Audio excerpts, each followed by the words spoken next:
Hello and thank you for joining. Today I'm going to speak about performance, to further speak about individual performance of team members.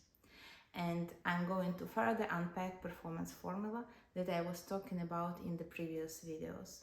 If you haven't watched these videos on individual performance and performance formula, so you can check my blog and find all those videos. If you are watching this video on YouTube, you can find all the links in the description to this video. Just to remind, performance formula for measuring the individual performance of team members consists of three components: ability, motivation, and environment. In the first introductory video to performance formula, I told you that you may calculate the individual performance of team members as the total of components. And I told you that you can score ability, motivation, and environment with maximum 10 points. So that at the end, individual performance, the maximum result could be 30 points. For your convenience, you may calculate it not as a sum, as total, but by multiplying all the components. So you can take ability, multiply by motivation, and multiply by environment. In this case, the maximum score for each component would be 1. 1 for ability, 1 for motivation, 1 for environment. And you look at every team member and you rate how high the ability of this team member are from 0 to 1, how high the motivation is from 0 to 1, how high the environment is from 0 to 1. And then you calculate. For example, you know that employee has, or team member has all the skills to do their job, the personality traits are good to do this job, so you then score 1. You know that this person is not so much motivated. Yeah, is motivated, but not to the highest, so that you can score 0.8. And environment, you have everything available to do the job, you also score 1. And when you multiply 1 for ability, 0.8 for motivation, and 1 for environment, the result is 0.8, meaning that performance of this team member is 0.8.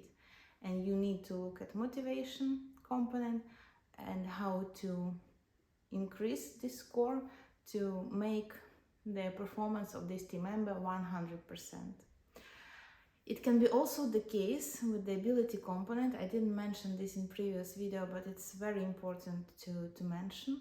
It may be the case that the team member may have more skills that are needed to do the job. And you then rate not only the skills that are needed, but basically you look at this person integrally. You look at all the skills this person has, and sometimes the person may be overqualified to do the job. And then you score ability not as 1, but as 1.5 or even 2.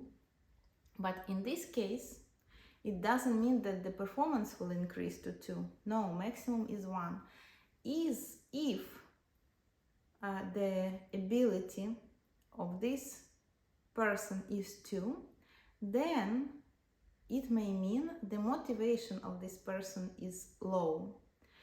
Why? Because the person has all the skills to do the job, but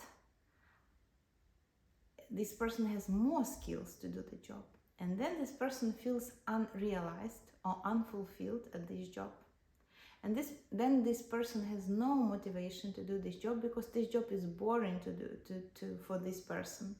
And then the motivation of this person is low because the job is boring. The person is not interested in doing this job.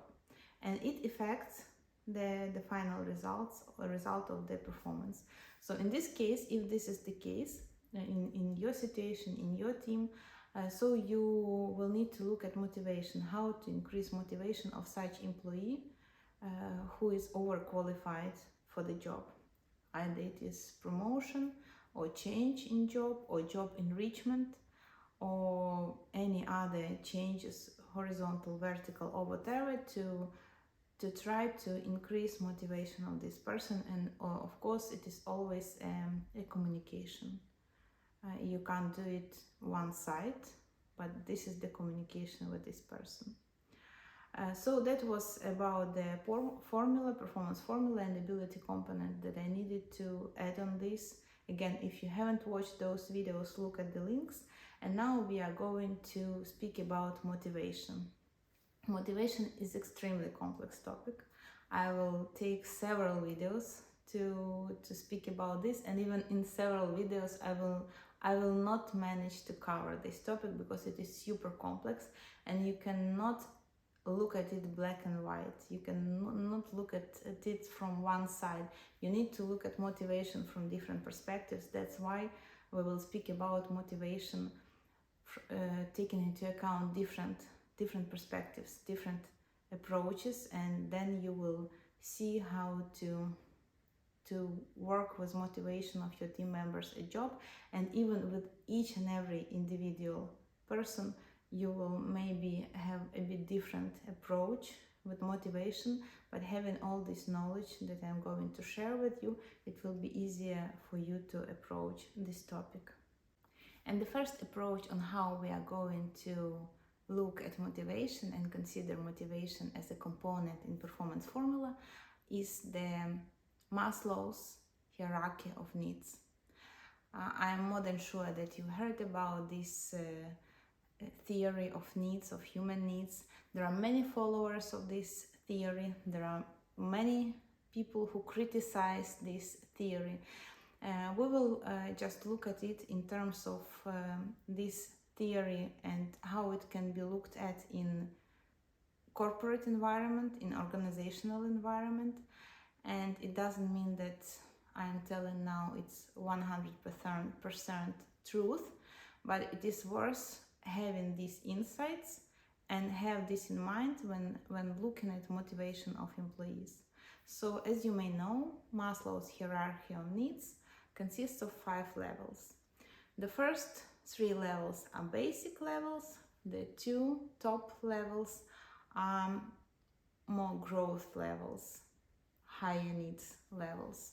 So the 3 first levels in his hierarchy of needs are the physiological needs, that's the first layer. The second layer are the safety needs. Third layer are the social needs, need for love, need for relatedness, connection with people. The fourth layer is esteem needs, respect and self-respect.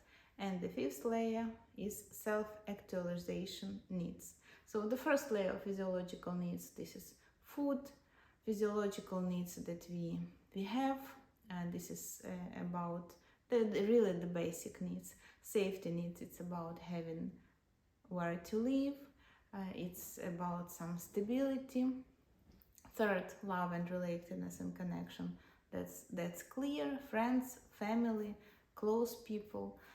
Esteem, I told, this is respect and self-respect, which is very important. And fifth level, again, I will repeat, these are self-actualization needs. When looking at the organizational field and look at this theory of needs from the organizational perspective, each of these levels is also available as needs of people at the organization, in the organization.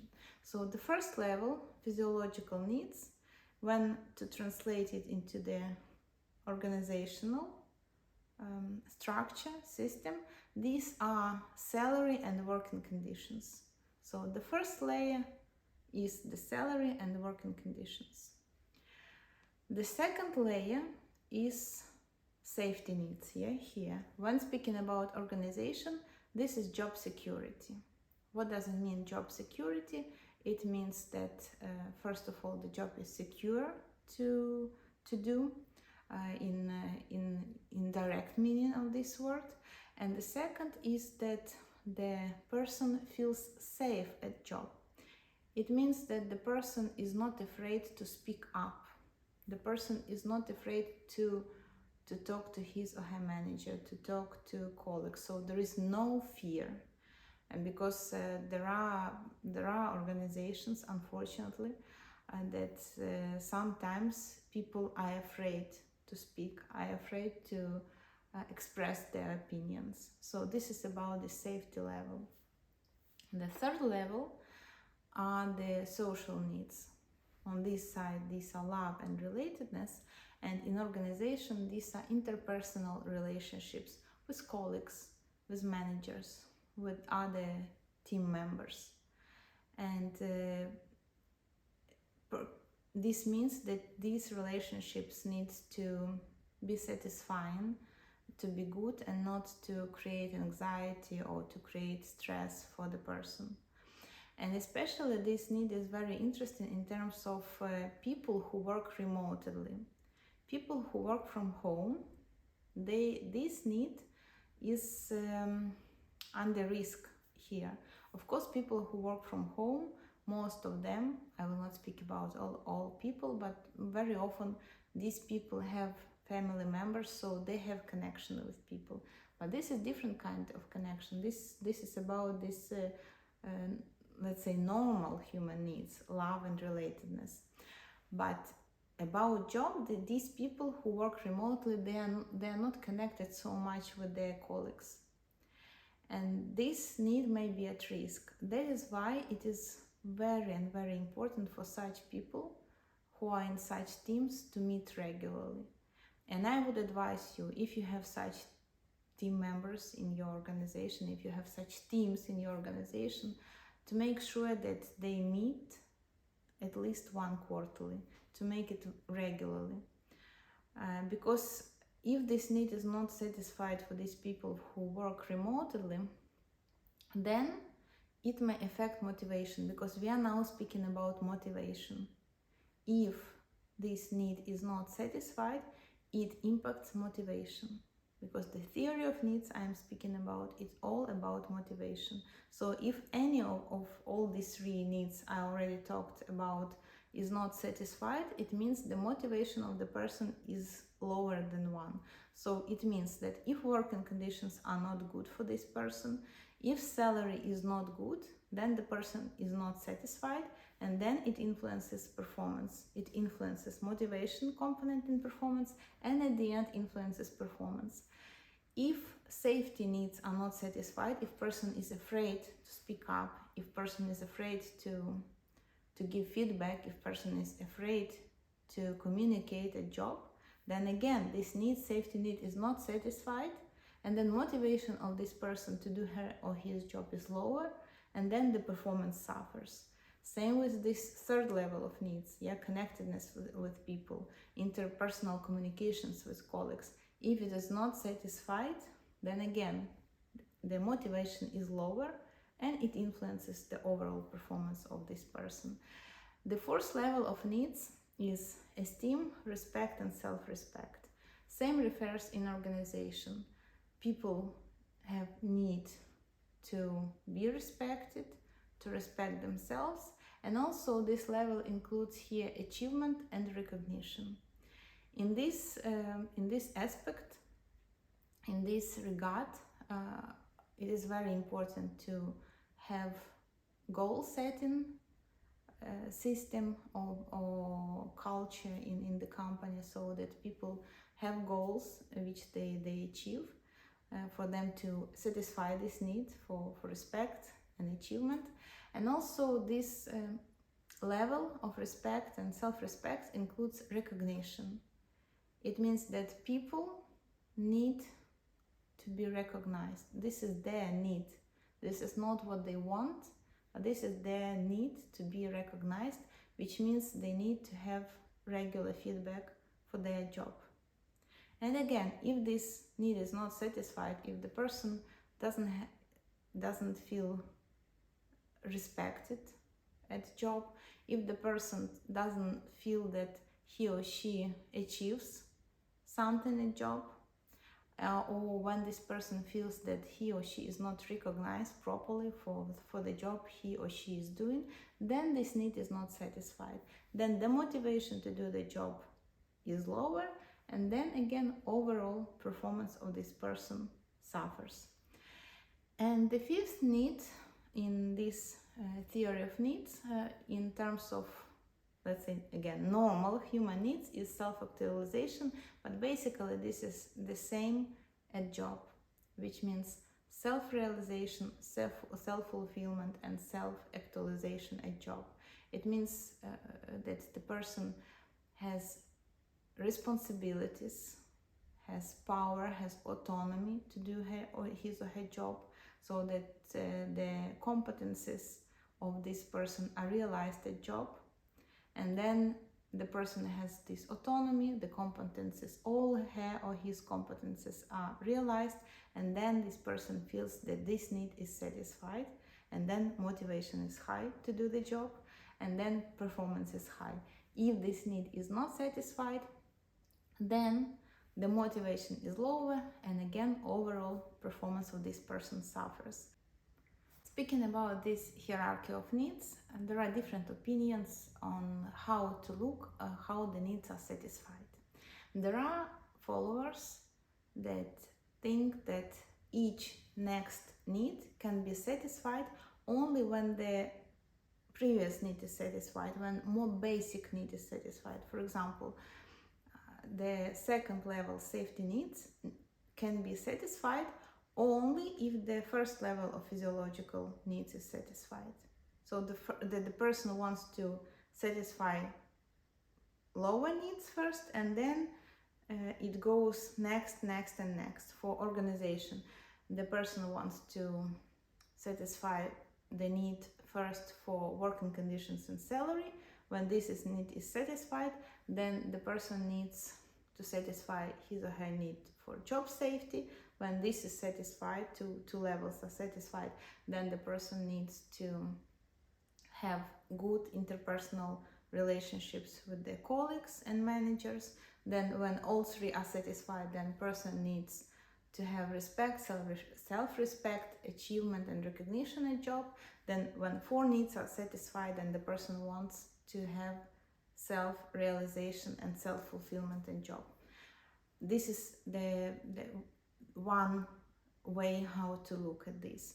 There are also followers that say that it doesn't necessarily mean that these needs are satisfied one by one. It may be that the first need may not be fully satisfied, but the person may need to have her last need satisfied. For example, it may be the case then that the person is not fully satisfied with the salary or working conditions, and for example, the person works remotely, but the person needs the 4th level, achievement and recognition, more than working in the office, having connection with people, and more than having higher salary to satisfy his or her needs. As for me, I'm a follower of the second way of looking at how the needs are satisfied, because each situation is very different. We have all our different experiences, life experiences, work experiences. We have different backgrounds, and it may sometimes differ, or even always differ from person to person, how we look at our needs and what is really important to us. Because for some people, some needs actually are not so important to be satisfied. For example, if we take extremely introverted person, maybe his or her need for interpersonal communications and relationships with the colleagues, peers, managers is not so important. And if this need is not satisfied, it will not influence his or her motivation to do the job. So it's very, very individual. That's why I encourage you, when you look at motivation of your team members, look at each team member individually and really analyze situation, and also communicate. This is not the process when you yourself evaluate.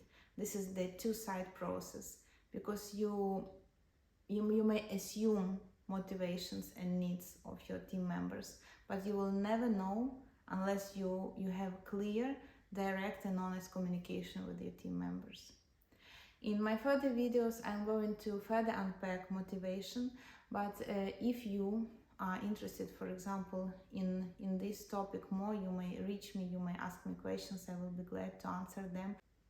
If you find logic in what I'm talking about, if you find this information reasonable, and important. And if you are interested in developing skills of your team members, in developing your teams, and especially I'm speaking about the skills, soft skills, for example, effective communication that is needed to satisfy interpersonal relationships need, or the skill of goal setting, which is needed to satisfy achievement need, or the skill of providing and giving feedback, which is needed to satisfy recognition need, or any other soft skills, or leadership and managerial skills that are needed for your team members.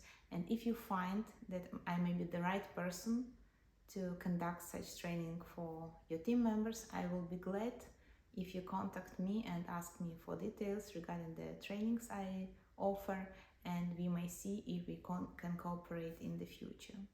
If you are interested in receiving videos on time, I encourage you to subscribe to my newsletter.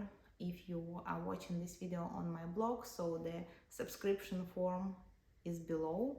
If you are watching on YouTube, you can find the link to my web in the description below. You can go there and find the subscription form on the bottom of each page.